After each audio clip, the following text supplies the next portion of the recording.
जिंदगी में कई बार ऐसे मोड़ आते हैं जब आपको लगता है कि आगे कोई रास्ता नहीं है।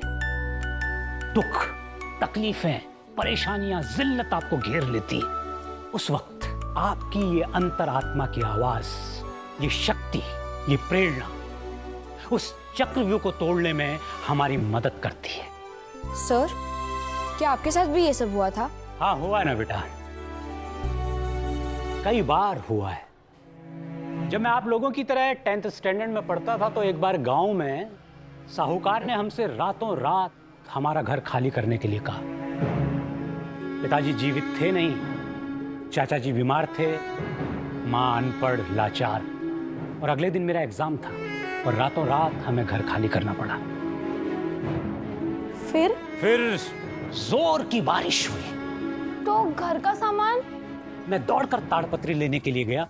ताड़पत्री लाया, कुछ सामान उसके नीचे रखा, कुछ पड़ोसियों के वहां सेटल किया, कुछ पेड़ के नीचे सेटल किया। ओह गॉड, व्हाट अ chaos। और घर? बेटा, उस वक्त मैंने घर के बारे में नहीं सोचा, पढ़ाई के बारे में सोचा, क्योंकि अगले दिन एग्जाम था। मेरे अंदर जो तकलीफ थी, जो दुख था, जो गुस्सा था, उसे मैंने चैनलाइज किया और पूरी रात घर के बाहर बैठकर एग्जाम की तैयारी की और एग्जाम में टॉप किया।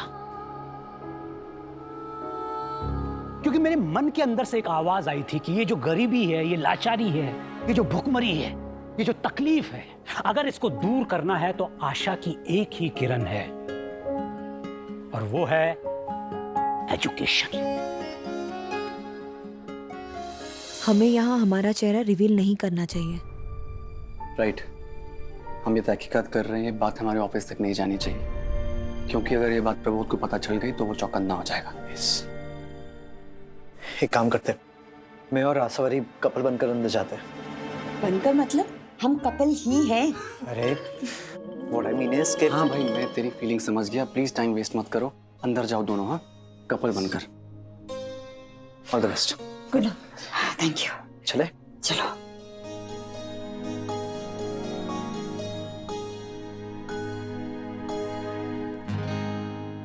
ज्ञान वो ब्रिज है जो तकलीफ के हर समुंदर के पार जाता है। जिंदगी में आपके सामने ऐसे अनेक मोड़ आएंगे जब आपको लगेगा कि सब कुछ खत्म हो गया है, तो समझ जाना कि ये एक नई शुरुआत का इशारा है। Every goodbye is a new hello and every end is a new beginning.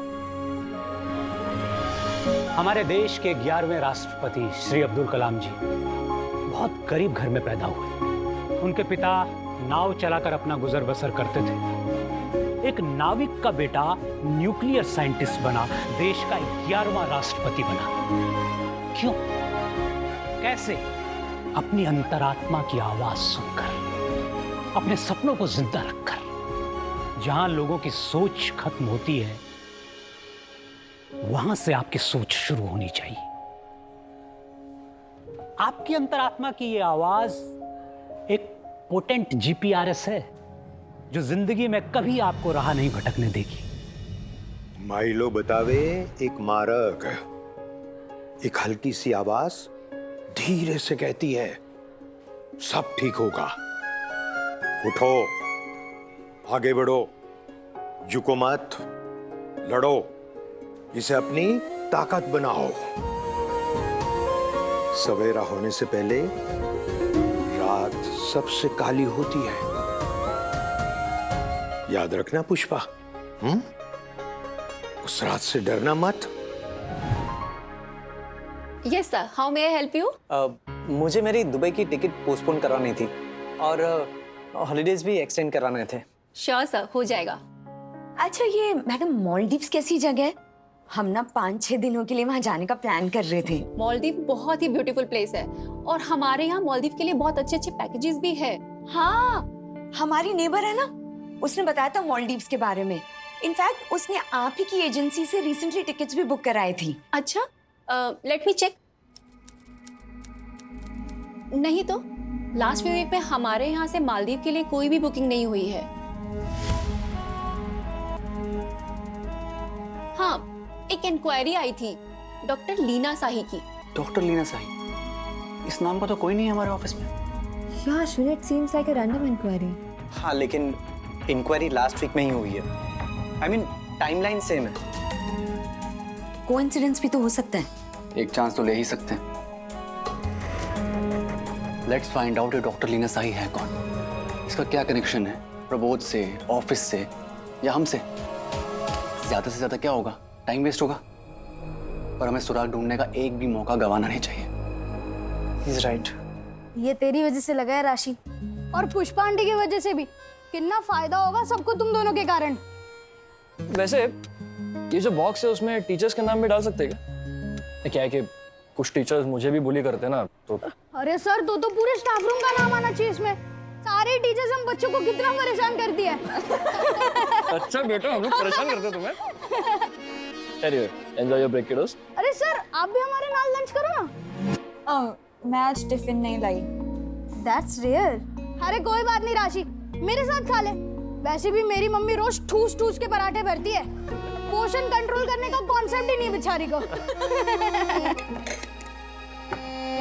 Saran sir, उस दिन हम जब जॉगिंग पे गए थे, उस दिन के काउंसलिंग के लिए थैंक्स। आपकी सीख मैं हमेशा याद रखूंगी। राशि, तुम्हारे पास तो ऑलरेडी एक बहुत बड़ा एडवांटेज है जिंदगी में।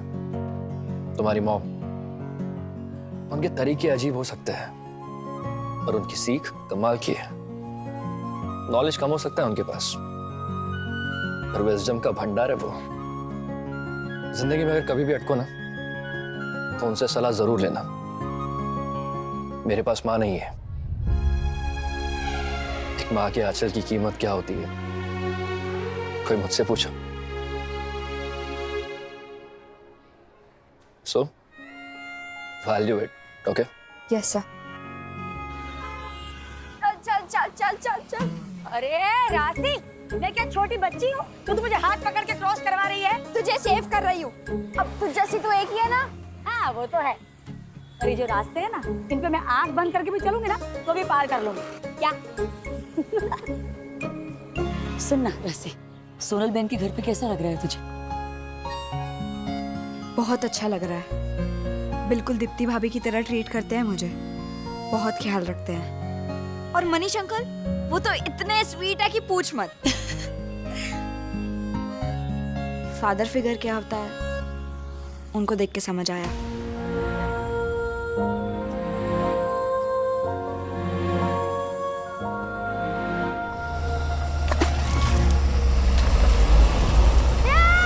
गाड़ी बड़ी और आगे छोटी, रास्ते में खड़े हुए लोग नजर नहीं आते क्या? ऊपर है, तो करवाना है। ये?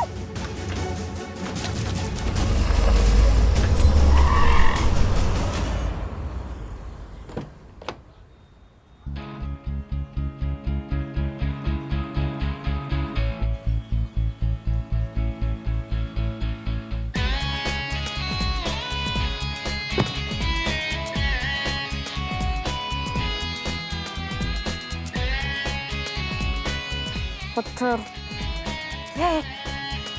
पत्थर, पत्थर फेंक, नीचे फेंक। I'm sorry on my driver's behalf, really. क्यों अंग्रेजी की ना मैम? सॉरी कहने से सब कुछ ठीक हो जाएगा मैडम? वहाँ चाल में मकान मालिक घर पे रहने नहीं देता, यहाँ सड़क पे आप लोग चलने नहीं देते। भला महाराज कहाँ जाके रहेगा? कहाँ रहेगा बोलो? तमीज से बात करो। बड़े बड़े लोग मुंह नहीं खोलते मैडम के सामने। मनोज, बड़ी होंगी ना, अपने घर पे होंगी। अरे ये देखो ना, ये क्या हाल कर दिया मेरी यूनिफॉर्म का। अभी इसको धोने के लिए ना मुझे दूसरे के घर पे जाना पड़ेगा, पता है आपको? आप स्कूल जाती हैं? नहीं, शौक है मुझे स्कूल यूनिफॉर्म पहन के ऐसा बाजार में घूमने का। तो फैंसी ड्रेस कंपटीशन है ना मेरा।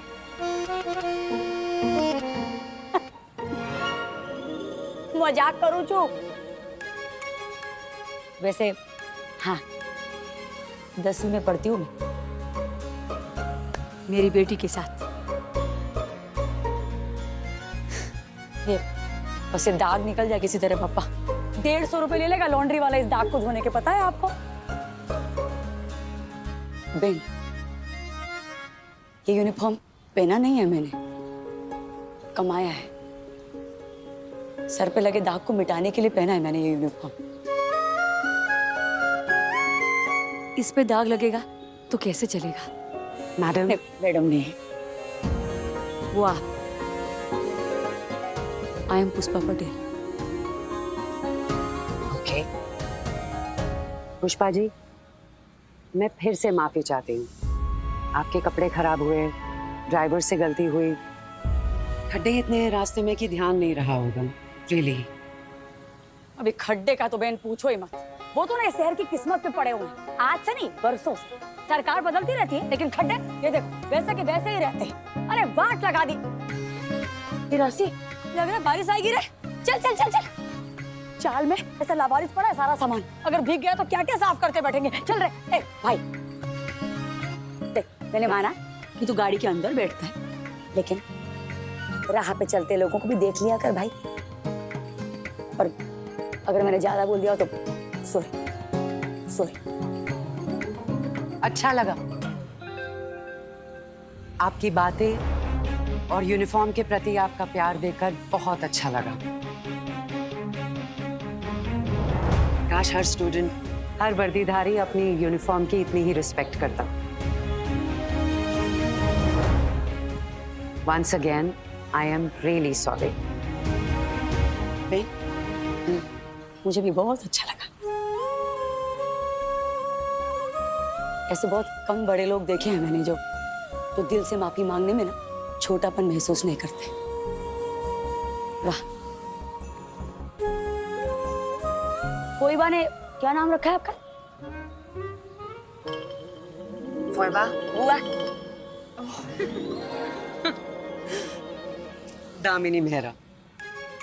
दामिनी मेहरा मीन्स क्या? नाम में ही वजन है। Nice to meet you. Nice to meet you. Oh, same here. Oh, it's okay. आइए प्लीज, मैं आपको ड्रॉप कर देती हूँ। अरे ना 3 पहिए वाली गाड़ी है ना हमारी, गली गली घूमती है, रिक्शा। चल रहे मनीष भाई का तुझे छोड़ के ना मैं निकल जाऊंगी।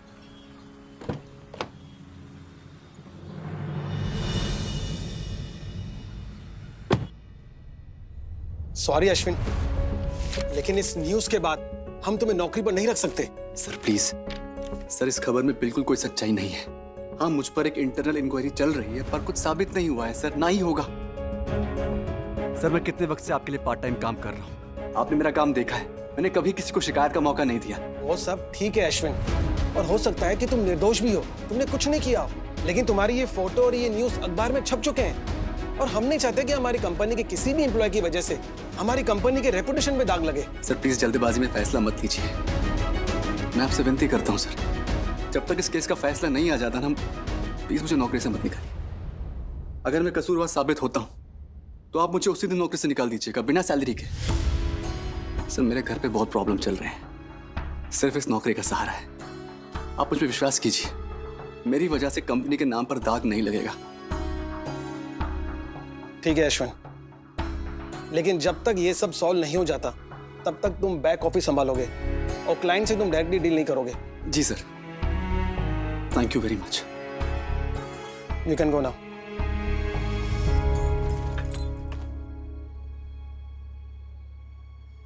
राशि, कॉफी।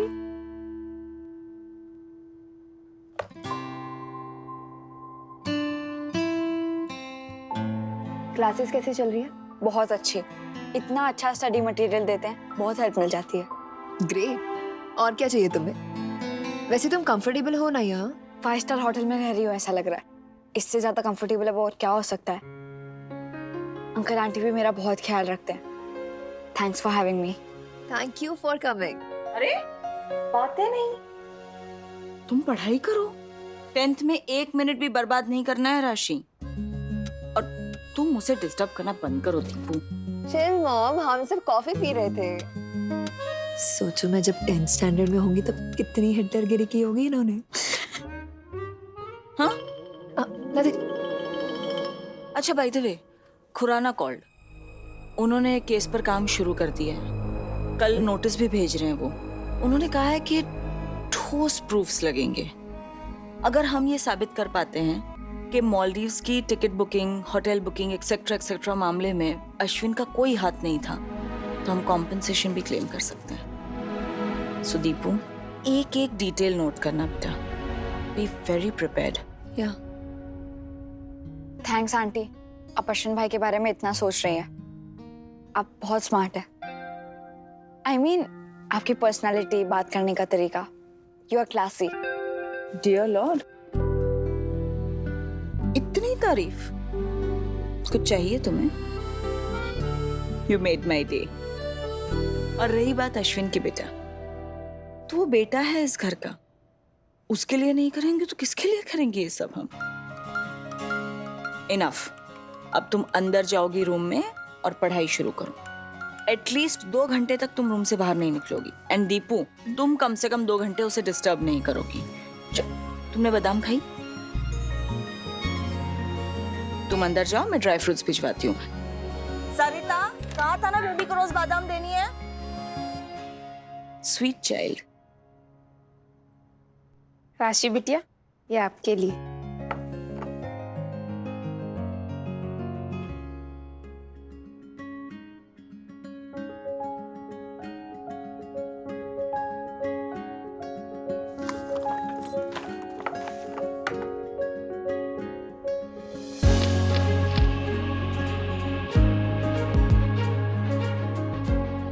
मेरी तो ऐश है।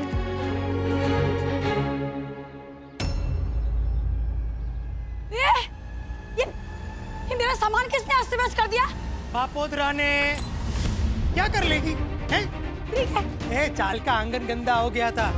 जिधर देखो पान की पिचकारी, चाय के दाग, ग्लूकोज बिस्किट के पैकेट, तेरा ये झमेला, आज बापोदरा सब साफ कर डालेगा। इतने सालों तक तो चाल की गंदगी नजर नहीं आई तुझे? आज अचानक से सफाई करने की सूझी ना? और बापोदरा, ये कचरा पट्टी नहीं, मेरा सामान है, समझा? बापोदरा चाल का भी मालिक है, अपनी मन मर्जी का भी, समझी ना? तेरे सामान की वजह से चाल गंदी नहीं रह सकती।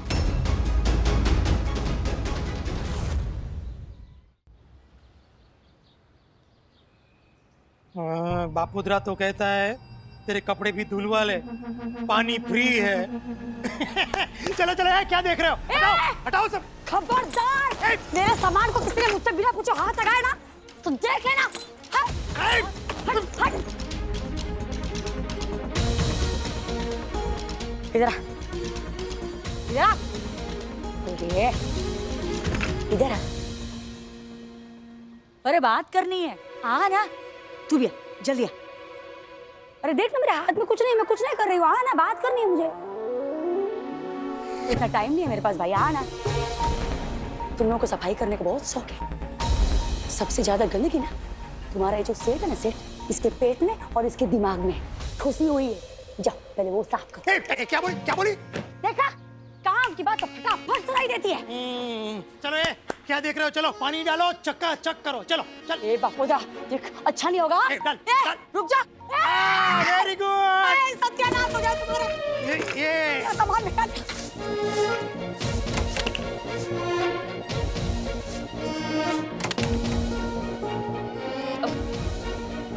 सुनिए, आपका फोन आ रहा है। सुशी, बापोदरा को डाइवर्ट करने की कोशिश मत कर, सब समझता हूँ। हाँ, बोल दे बापोदरा अभी अभी गुजर गया। बोल दे। क्या कर रही है? अपना सामान ऊपर रख रही हूँ, दिखाई नहीं देता? दिखना भी बंद हो गया है क्या? ठीक है, कह देती हूँ उसको। वैसे भी वो कह रहा है कि इस महीने का ब्याज नहीं दे पाएगा। कौन बोला? अरे ब्याज क्यों नहीं देगा? उसका बाप भी ब्याज देगा। उसके बाप का माने क्या? फोन चालू लगाता हूँ।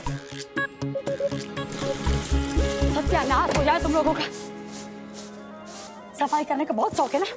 मेरा सामान जो अस्त व्यस्त किया है ना, इधर उधर फैलाया है ना, उसको वापस अपनी जगह पे रख, वरना मैं तुझे जान से मार दूंगी। रख वापस, रख, रख, रख। बोलने का नहीं, रख रख रख। साला घर से बाहर निकाल कर फेंक दिया, फिर भी चैन नहीं है हलकट को। क्या काकू, खाली थाली? वो नीलिमा को भेजा है महेंद्र के यहाँ चावल लेने। अच्छा अच्छा, ले आ गई। काकी लीजिए।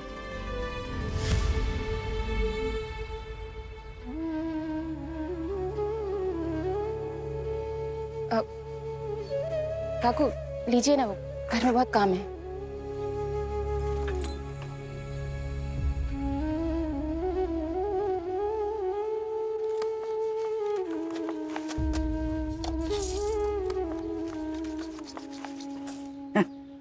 ये देख पुष्पा, सफेद चावल में काले कंकड़ तुरंत दिख जाते हैं। ध्यान सफेद कंकड़ का रखना पड़ता है। जैसे नीलिमा का पति रमेश,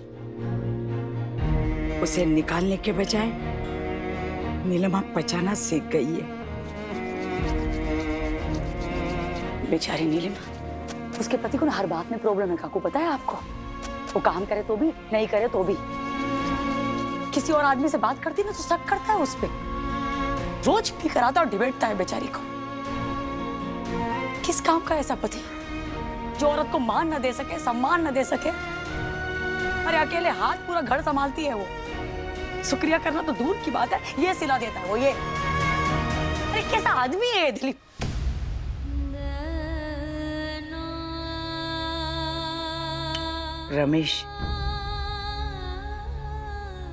रमेश नाम है नीलिमा के पति का। तो मैं क्या बोली? दिलीप। नीलिमा के दर्द में अपने दर्द की झलक देख ली। निकाल दे उसे अपने जहन से, निकाल दे। अतीत को साथ लेकर चलने से वर्तमान बन जाता है।